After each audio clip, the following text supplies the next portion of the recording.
Timor Leste, Education 525, Legal and Policy Issues in Education. Timor Leste has a population of just over 1.25 million people. The meaning of the word Timor means east. There are more than 32 distinct languages in East Timor, and Tetun Prasa, Mumbai, and Makassai are the three main ones.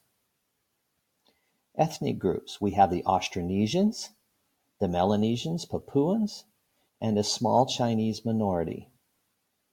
Religions: Roman Catholics form nearly 98% of the population, the Protestants and Evangelicals 2%, and the Muslims and all others less than 0.5%.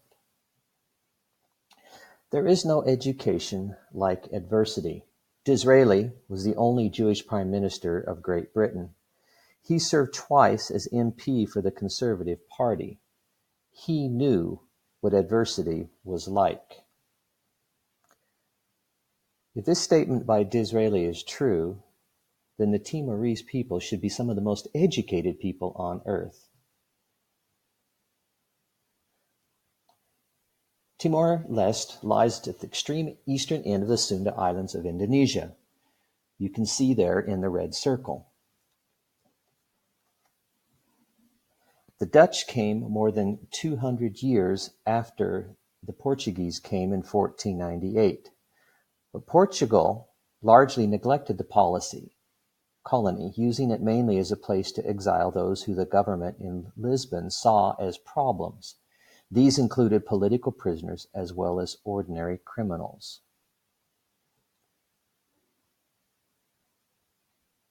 The Portuguese, as a neutral entity, abandoned Timor-Leste during World War II. The Japanese battled the Dutch and Australians over the island of Timor in 1943. As a result of Timorese volunteers helping them, 40,000 to 70,000 lost their lives.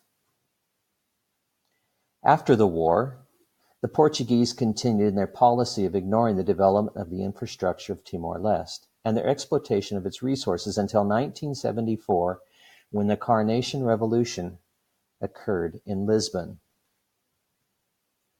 Independence was declared in late 1975, and 2 weeks later, in October, Indonesia started an illegal invasion by making raids across the border. 2 months later, in December, the full army invasion commenced. World powers stood by and looked the other way as events unfolded.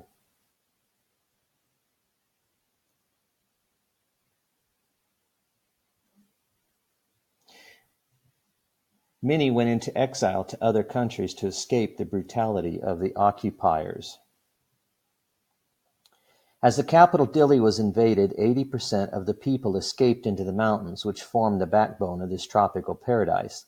Literary classes were organized to teach those indigenous to these remote areas in an attempt to prepare them for being citizens of the country. The experiment in revolutionary education, despite its brevity, is a key part of the heritage of many of today's leaders. So the basic literacy curriculum was meant to educate a people who had been neglected for nearly 500 years and to create the foundation of a society that had the same needs as the children of Israel when God led them out of Egypt. By 1978, the Indonesian occupation was nearly complete, but guerrilla fighters would continue in the remote areas of the island for the next quarter century. In these areas, their simple form of literacy education would go on as well. Indonesia took over the de facto government of Timor-Leste, even though the Portuguese government was still recognized internationally as the administering power until 1999. Their education system attempted to convince the Timorese of the benefits of being part of Indonesia.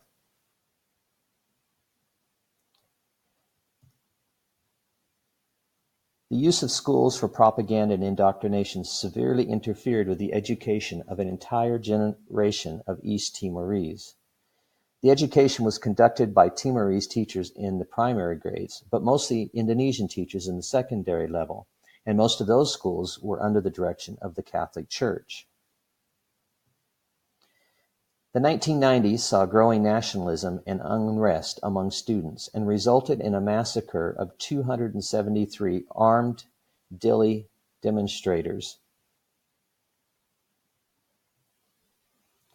1975 to 1999. During the 24 years after the failed attempt at independence, it is estimated between 102,000 to 183,000 non-combatants died. More than 18,000 of these were murdered or disappeared, while more than 84,000 died due to hunger and illness.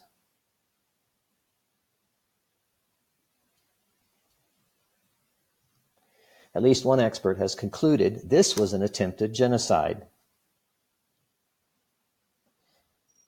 In 1999, the government of Indonesia had just been toppled by a popular uprising, which had some links to students from Timor Leste. Students again spread throughout the country and fanned the latent nationalist mood with literacy lessons that bore fruit in a UN-sponsored referendum where more than 70% voted for independence. The Indonesian occupation ended as it had begun, with extreme violence. 80% of the schools were completely destroyed.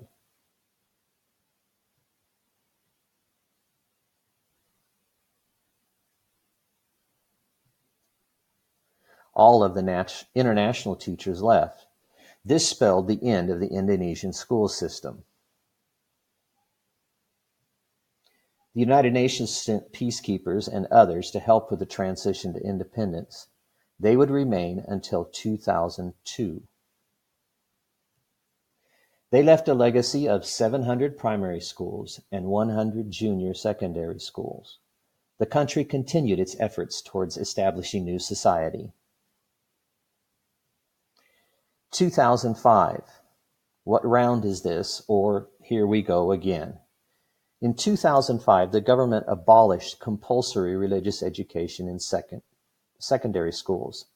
This triggered protests and political demonstrations which required a foreign peacekeeping force from Australia to restore peace. In the meantime, more than 150,000 people were displaced.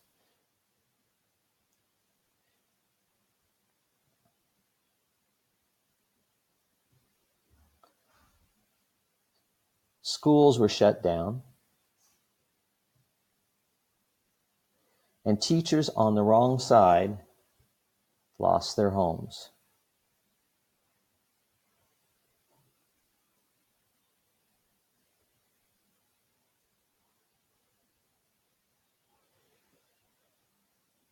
Timor Leste now had to start over again. This time, though, the government was able to work together to bring about a consensus. They were starting to overcome. And what you can become depends upon what you can overcome. 2007 brought a new government and stability. Now the government could work seriously on the infrastructure of the country with education as a priority. They wrote a new constitution, and a major section of this constitution was dedicated to education. Children shall enjoy all rights that are universally recognized. The state shall promote education. The state recognizes and guarantees to the citizen the right to education. All citizens have the right to equal opportunities. The state recognizes and oversees private and cooperative education. The state must ensure all citizens, according to their capacities, access to the higher degrees of education, scientific investigation, and artistic creation. How are they going to do this? The new government committed to spend an inordinate percentage of the GDP on the educational system.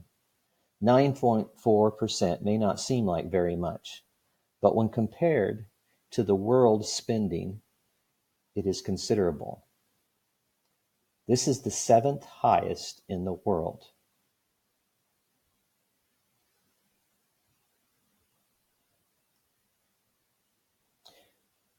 Where does most of this money come from? Well, most of it comes from the natural gas and oil reserves lying to the south of the island nation in the East Timor Sea.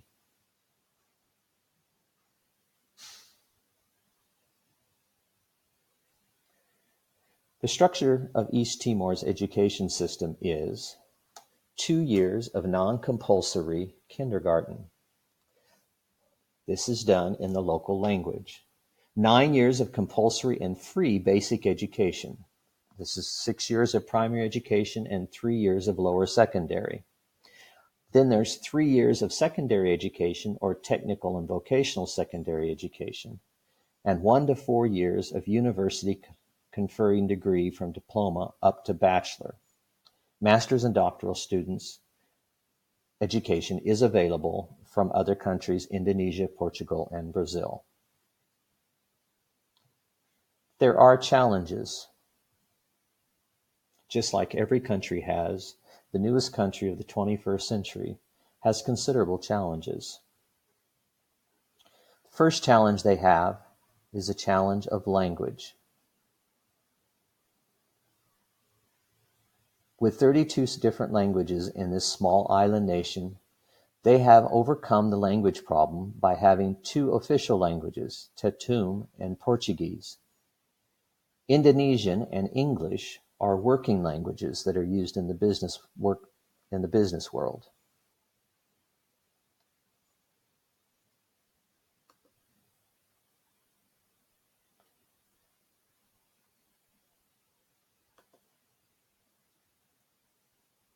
A recent policy change allows all of the preschool education to be done in the local language to preserve it, but then students are progressively transitioned from Tetum to Portuguese over the course of grades 1, 2, and 3, until all education is done in Portuguese from 4th grade on.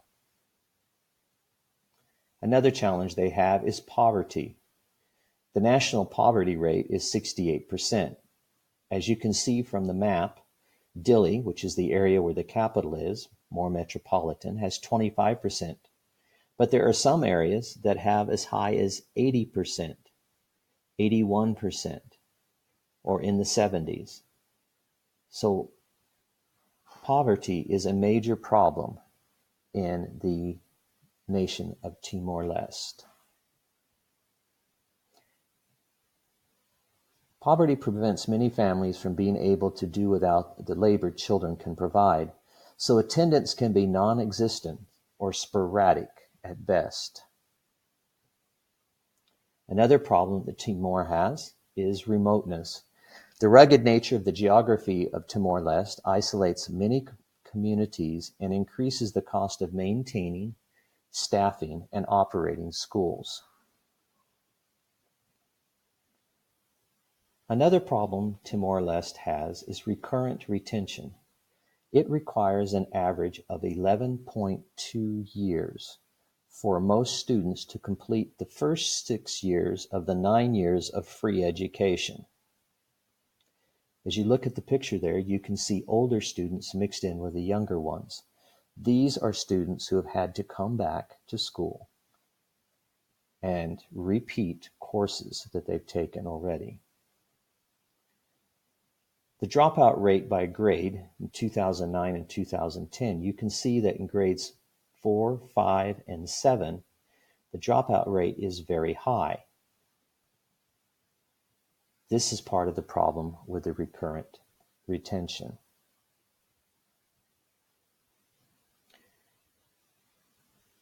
Explosive population is a great problem as well. If you look at the red line on the chart, you will see that more than 50% of the population is under 19 years of age.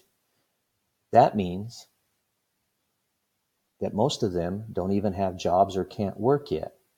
It was projected there would be increased requirements of 30% more teachers over the course of the next decade, but the birth rate has dropped from 7.8 births per woman to almost 4 births, which is quite a considerable drop. This has lessened the projected strain on the national resources, but still is cause for concern to a government faced with tightening purse strings. Over the next 2.5 years, the government will continue building at least 250 new preschools and refurbishing all presently degraded classrooms so that there are a sufficient number of classrooms in every geographic area of the country. All new schools and classrooms will be properly equipped.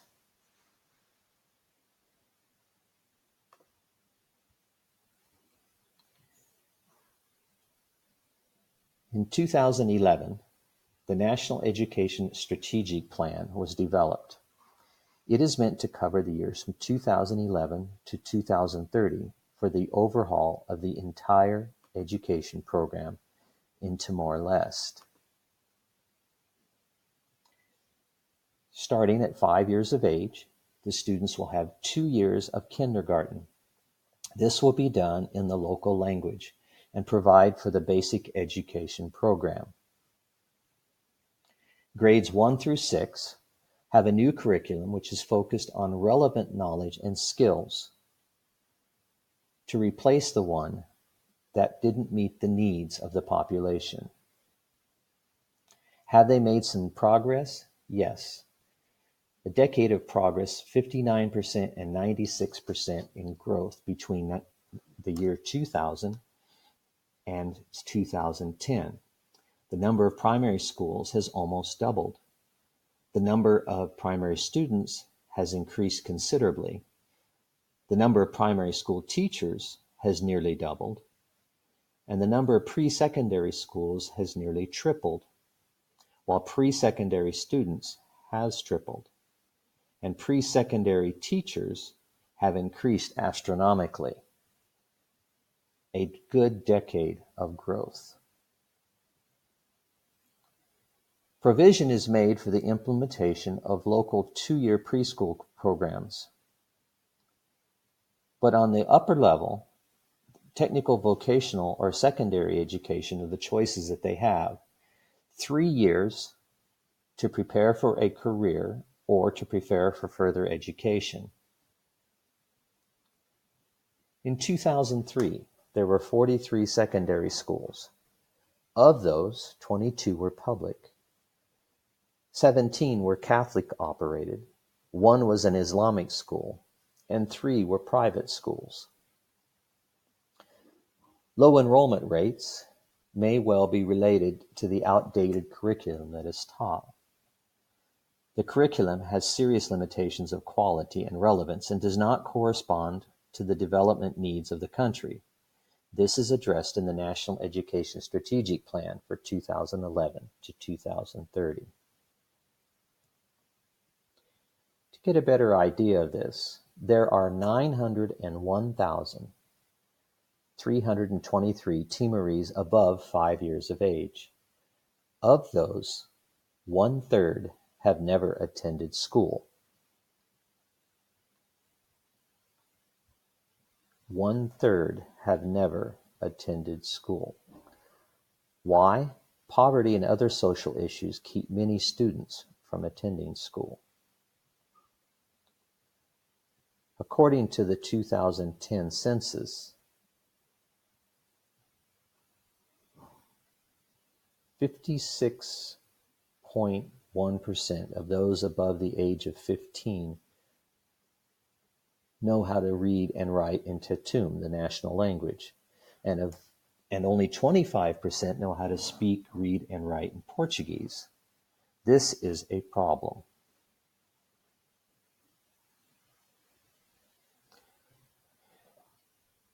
Recurrent education has a role to play in creating the human resource base necessary for achieving national goals of peace, sustainable poverty reduction, economic growth, and social equality. Functional literacy bridges the gap in adult education for access to basic and secondary education for adults. The National Equivalence Program provides accelerated learning courses to achieve this goal. The first level of equivalence reduces the time necessary to accomplish the 6 years of the first, second cycles of basic education down to 3 years. The second level reduces the 3 years for achieving the third cycle down to 2 years. Graduates of the second level will achieve equivalency to the formal basic education system qualifications. So, in a matter of 5 years, the students then, using this program, can complete the 11 years of education.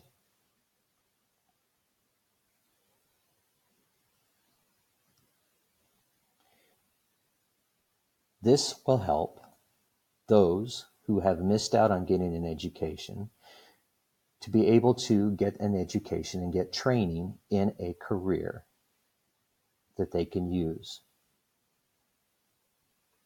This program has been started by Cuban technical advisors, and they have graduated over 12,000 adults in the year 2008.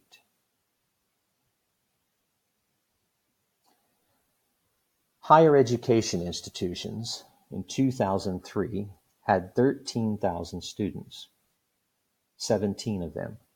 By 2007, there were three fewer students, or three fewer institutions with 17,000 attending. This may seem like walking backwards, but more students were attending. The framework is in place for a single public national higher education system. The rest of them are private. The new National Education Strategic Plan has a framework for quality assurance, since the current curriculums are of low quality and are not coordinated to meet the development needs of Timor Leste. Quality assurance programs will monitor the curriculum, staffing, infrastructure, and such to ensure the higher education system is of a higher standard. Teacher education. Historically, few of the teachers are qualified for the basic education requirement of a BA minimum degree or a secondary level requirement of a master's degree. So, the National Education Strategic Plan has provisions to improve training opportunities, bringing this into line with policy. There's also a national training commitment. It says by the end of 2015, 50% of all school graduates who did not enter work or continue with education after completing school will be offered a funded, accredited training program. This is to help them be able to find jobs and to improve the economy of Timor Leste. Problems. Some of the problems that they have in Timor Leste: poor general management capacity, staff administrative capacity. There's a need for qualified administrators. Poor teacher management. There are weak or no systems for human resources management, meaning salaries, for example, are not always commensurate with responsibility and experience. And there is inadequate control of absenteeism and little management of performance. There's also poor human resources management planning. So there is poor work discipline, idle personnel, and high absenteeism. Another problem is high dependency on international staff. These staff act in capacity substitution rather than capacity building roles. The mandate of these staffs to assist capacity building is often unclear, and many of these advisors are unsuited to this task. Inadequate management information systems. Information is still very difficult to get on time or to be fully accurate due to logistical issues. There are few computers in the Ministry of Education, and there is no infrastructure of IT or IT support services readily available.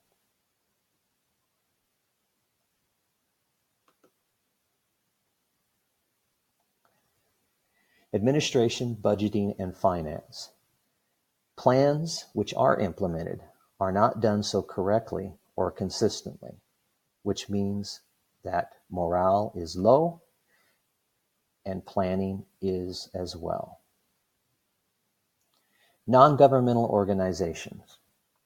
There is little or no coordination of the work performed by the more than 25 national and international non-governmental organizations in the country, many of whom are involved in school-based activities, mostly without the knowledge or authorization of the Ministry of Education.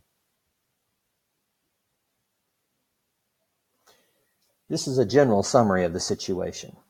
What conclusions can we draw? Timor Leste has suffered. It is true. As the first new country of the 21st century, it has had more attention than other countries who also have their stories of woe. Their physical and human infrastructure have been repeatedly decimated, but they carry on. This is a problem which has developed over the course of 500 plus years of colonialism. These problems will not be corrected in the 17 to 18 years Timor-Leste has had since independence. They currently have the funding and donor support to invest a large portion of their economy in education.